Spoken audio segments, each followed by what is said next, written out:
It's about to go down.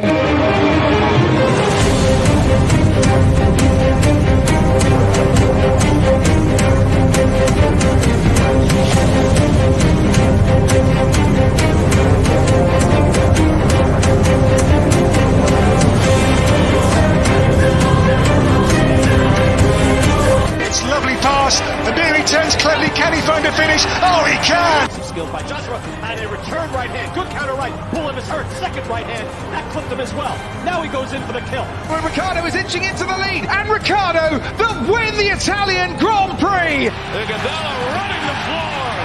Still leading the way with Hamilton in there too with the Netherlands.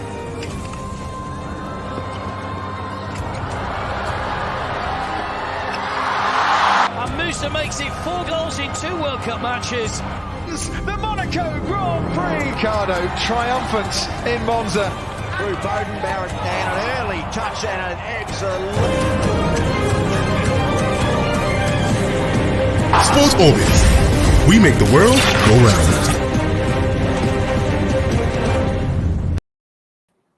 Hello viewers out there, you're welcome to Sports Orbit, reach you from Leadership TV. My name is Afacho. Salif Usman is right here with me. Salifu, welcome to Sports Orbit.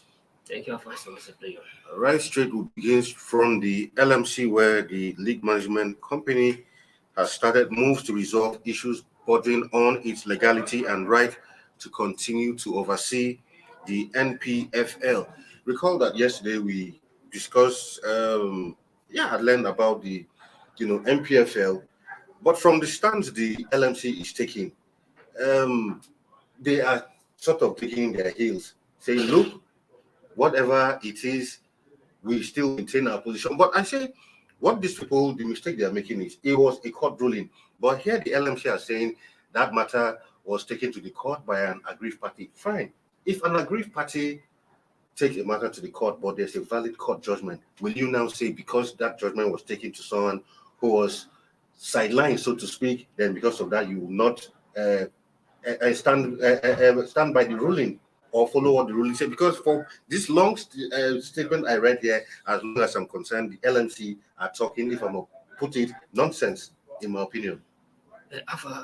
Absolutely, I agree with you. And just like you said, they say there's like they're digging their own grave. Exactly. I don't really understand. You are saying this kind of this country, they say the more you look, the less you understand, and you don't even know. And people try to take law into their hands and to believe anyhow. The highest court of the country has made it even it doesn't even a goat. Yes. Not even human being. Take the matter to court, and there's a valid ruling. And court look at the goat has a case.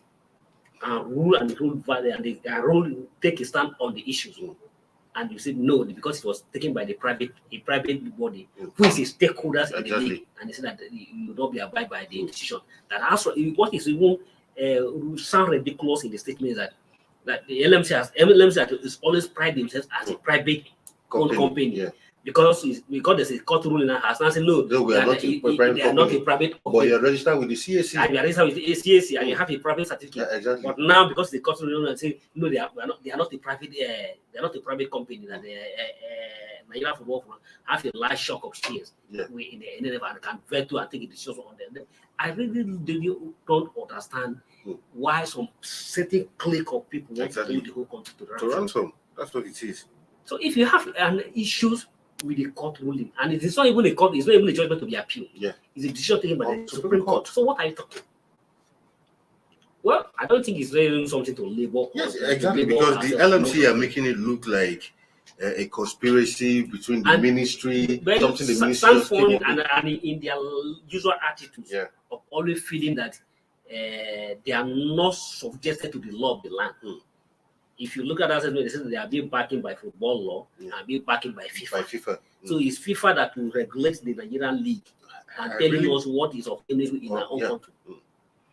For me, it's really a sad situation. We'll see how this pans out because as long as I'm concerned, if the highest court, even if it's not the highest court, what you do is appeal. But in this case, it will matter. Even if they are thinking that federal government and some people ought could have consulted them first before a court will take a ruling. No, because this they say after the court ruling, the ministry ought to have consulted them first before even issue a statement, going to the public, issue a statement that they have withdrawn their certificate. Consult them to interpret a matter that was in court. Really, we'll see how this will hold part out. Away from that now to the NFF elections, where stakeholders across the country have appealed to delegates to vote wisely by voting the right candidate, saying that decisions will make or mar Nigerians' football. They made the passionate appeal during a stakeholders meeting held in Abuja. The meeting, which was put together by the Nigerian Football Progressive Forum, comprising state football, FA chairmen, technocrats, grassroots, football promoters, club owners, and journalists, was aimed at finding a common ground and lasting solutions to issues bedeviling Nigeria's football using the September 30th election slated for Benin City.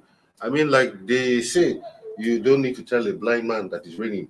You know, so there's really no, well, it's good to appeal, but I mean, stakeholders in Nigerian football know that if we don't get it right in Nigerian football, it will be another 4 years of disaster upon disaster like we've experienced in the last 8 years. Yes.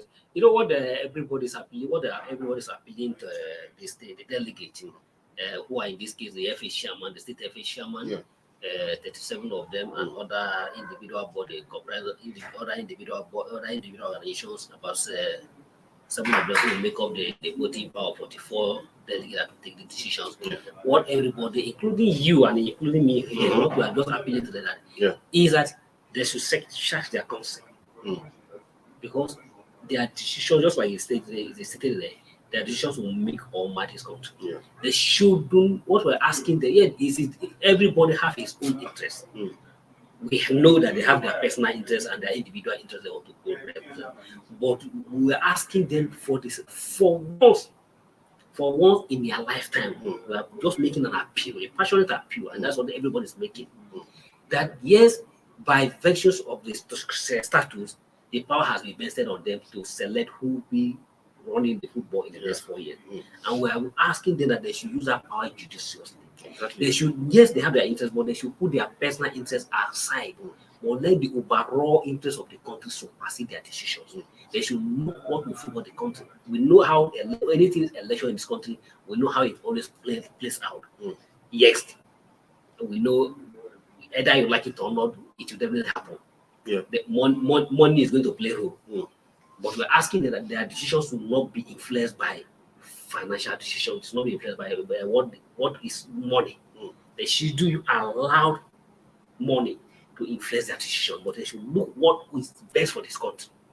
Because if at the end of the year somebody can give you 5,000, or give you 100,000 or 200,000 to vote for the person, and if the person gives you 100,000, 200,000 to vote for the person, you should be rest assured that in the next 4 years you are not going to get anything apart from that 200,000. Exactly. But if you use your head well and vote wisely and vote for the right candidate, and if the person who you are elected, you vote, may work hard and change the function of football, everybody you enjoy, you get. I promise I can show that you get triple or more 100 times of that 200,000 that we have sold your right or sold the country for. So you just don't look at money, let the money decide your decision. That's what everybody's appealing to the delegate. Vote wisely and ensure that who among the 11 of them that are so far clear, look between them. All of them are all Nigerians.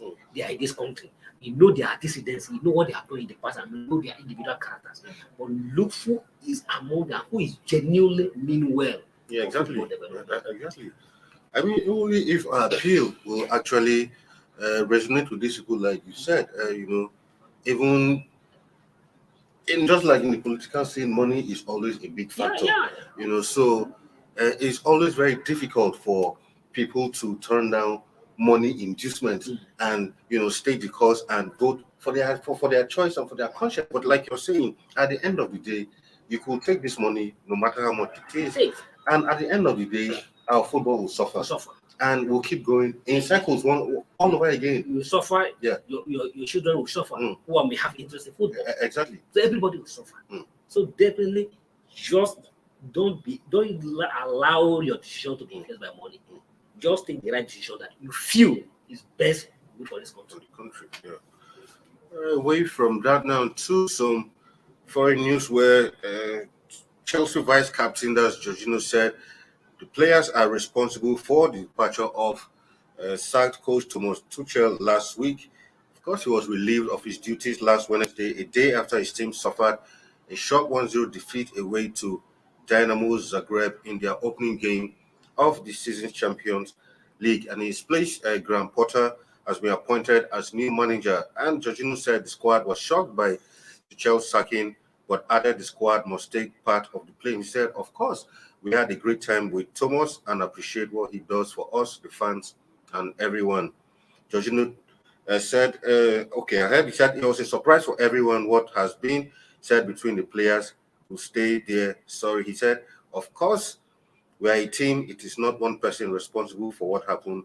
We are the team as a group on the pitch, so of course we are responsible for what happened. We tried to do what we could and where it could go better. Unfortunately, it wasn't working. The challenge now is to rebuild confidence. New manager said he will approach a different challenge in the same way as he has throughout a coaching career spent largely out of the spotlight as he prepares, to take his first game in charge tonight. Well, for Jorginho, he's saying, well, all of us should share the blame in Tuchel's sacking. But a lot of people who I've spoken with, even today, yesterday, said, look, for day, that sacking came in just too early. Too early and too shocking.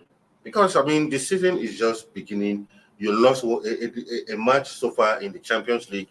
There's just six matches into the new league, and it's not as if the team are lying at the bottom of the table, and you let the man go. Even Leicester I have to win the match this season. They are still we are yet to hear anything about if the man will be fired or not. So just like I was saying yesterday, I see the sacking of the show was politically motivated. It's not about performance on the pitch.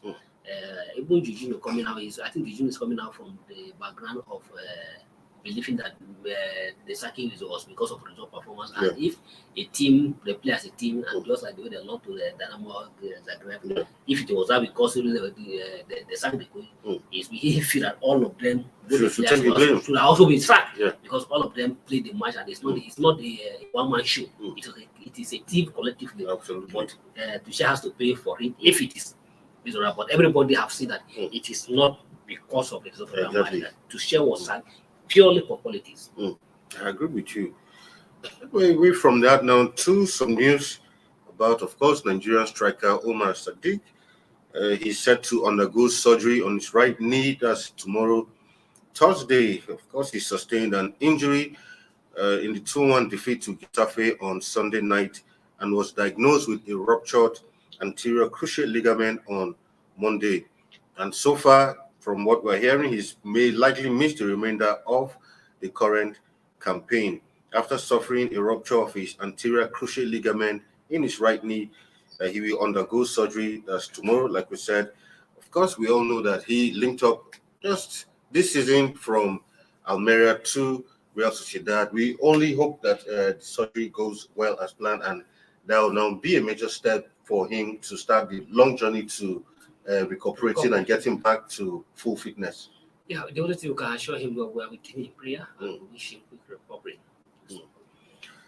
Right, to some news also coming out from Spain, this time from Madrid, where Coach Carlo Ancelotti insists that they aren't thinking about signing France striker Kylian Mbappe.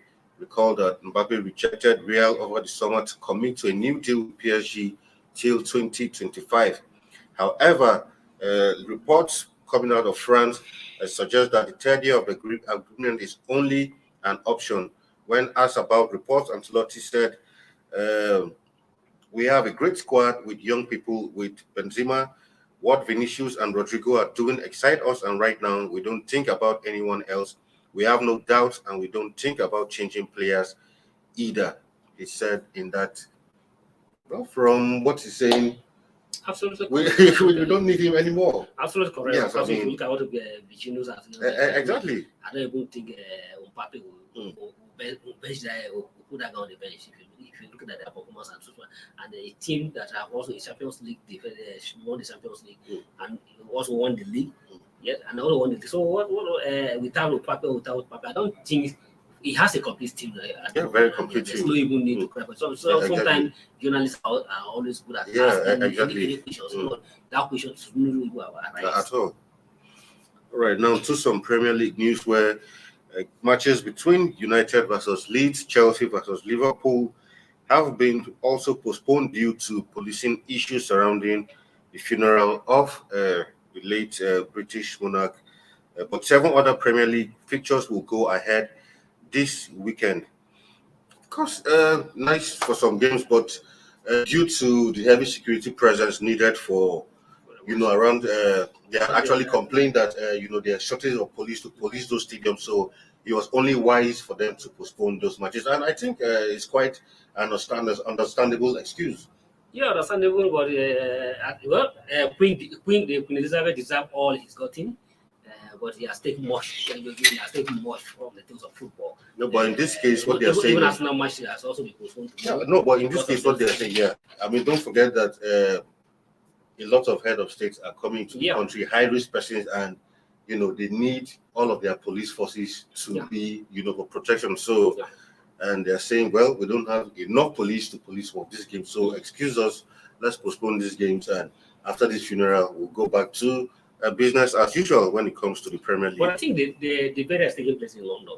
Yeah. The match between Leeds United and Manchester City is supposed to be Manchester. Yeah, the incident is, as you know, just like even in Nigeria, if you know, sometimes when elections are being held in some states, they goes from other cities. So just to ensure that everything it's in order. You don't need to take risks. Yeah, at all. All right, now to the Champions League. We'll take a look at results of yesterday and give you a preview of matches that will go down today. Of course, for the big match, which was Bayern versus Barcelona, once again, it looks like Bayern seems to have the password of Barcelona. And once again, even though a lot of Barcelona fans have been, Barca were the good team on the night. We dominated the game, but at the end of the game, Bayern showed that when it matters most, we took the 3 points home. Well, I think if some people would be sincere enough to come here and begin to give me my percentage of the, I give them, I give them the click yesterday. You were so sure of it that Bayern was going to take all 2 points. Bayern is going to have their way, but some people were doubting. So everybody that who went to betting based on my prediction yesterday should come and give me some percentage of that. What they give together. If you look at it, there's no two ways about it. Yes, Barcelona may have recovered from their dream. But if you look at that squad and you look at Bayern Munich at the moment, Bayern Munich still have edge against Barcelona at the moment.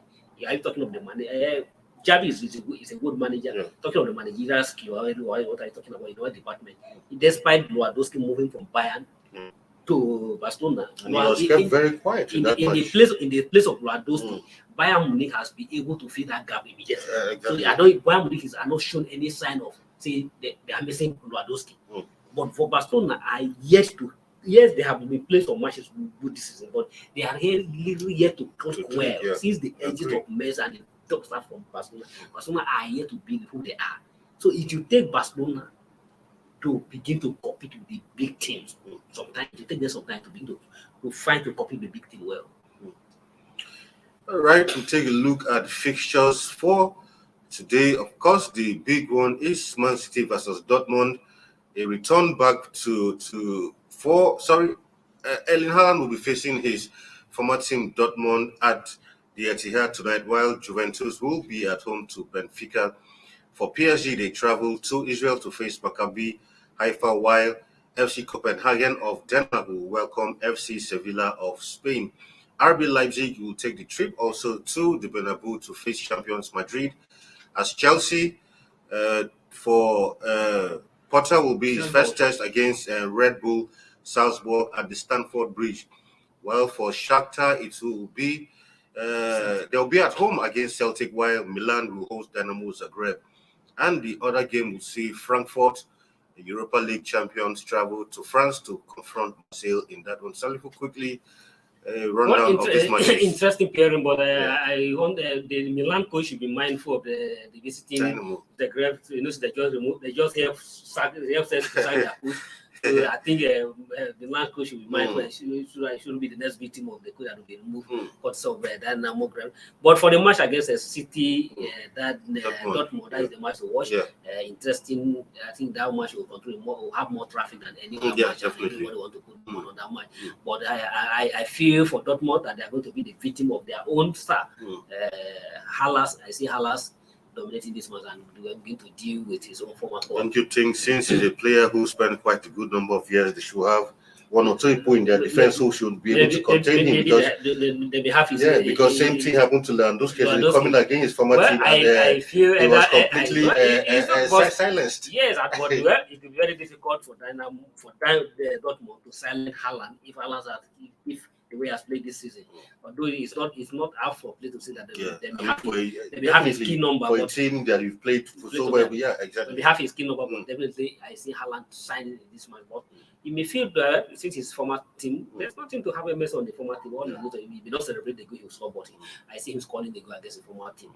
And then Madrid they will have their way on this match. And then for Chelsea fans, they are going to see either the new owner of the Chelsea has making right decisions or not. But usually whenever a new coach comes after the sacking of coach, the coach always has a way of winning his first few games. It's always called the new coach bounce. Even Chelsea fans are saying, I also proud of that anytime they sack coach, they win the Champions League, and they are going to win the Champions League this season. All right. But we are waiting. But remember, they hire English manager, and you know how English manager always be. Yeah, absolutely, I agree. Well, all of these matches come up 8 p.m. Nigerian time tonight.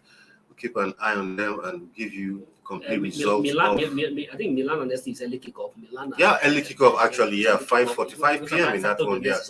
Early kickoff. So much is early kickoff. So we'll be watching all that, and tomorrow we'll give you results of all that as the matches pan out. Salifu, once again, thank you for being on today's episode of Sports Orbit. Thank you so much.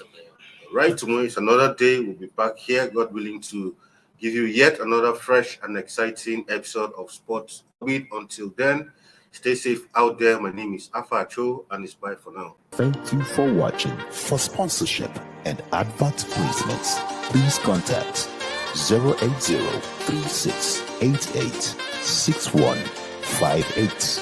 Last Word Leadership Podcast Studio. You have the last word.